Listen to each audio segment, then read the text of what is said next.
Assalamualaikum Ustadz. Waalaikumsalam warahmatullahi wabarakatuh. Bagaimana cara taubat nasuha? Terima kasih.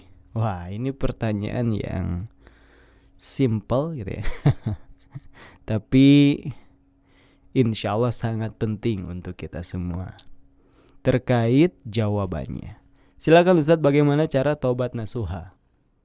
Yang dimaksud dengan taubat nasuha adalah kembalinya seorang hamba kepada Allah dari dosa yang pernah dilakukannya, baik sengaja atau karena ketidaktahuannya, dengan jujur dan ikhlas. Tentang taubat nasuha, Allah Subhanahu wa taala berfirman, "Ya ayyuhalladzina amanu tubu ilallahi taubatan nasuha." Wahai orang-orang yang beriman, bertaubatlah kepada Allah dengan taubat nasuha, taubat yang semurni-murninya. Quran surat At-Tahrim ayat yang ke-8.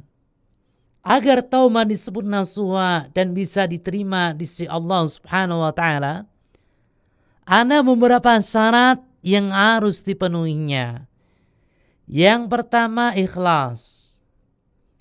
Taubat yang diterima secara syariat hanyalah taubat yang didasari dengan keikhlasan.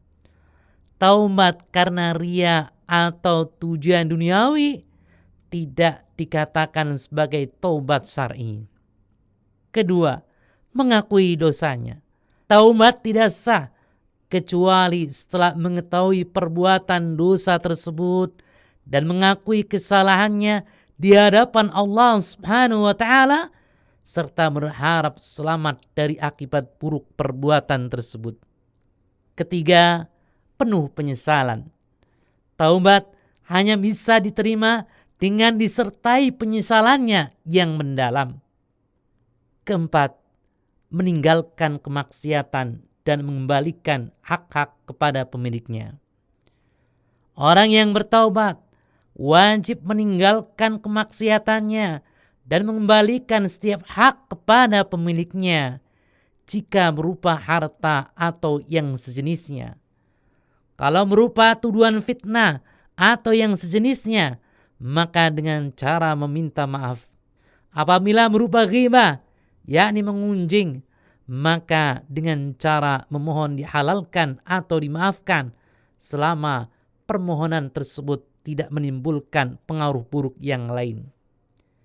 Bila ternyata berimplikasi buruk, maka cukuplah dengan mendoakannya untuk meraih kebaikan. Dan syarat yang kelima, masa bertobat sebelum ruh berada di kerongkongan atau sakaratul maut dan sebelum matahari terbit dari arah barat. Sedangkan Imam An-Nawawi rahimahullah menyebutkan syarat-syarat taubat ada 3.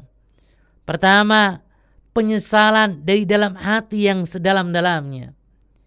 Yang kedua, berhenti atau meninggalkan maksiat tersebut.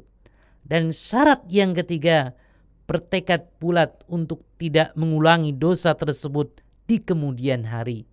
Wallahu a'lam.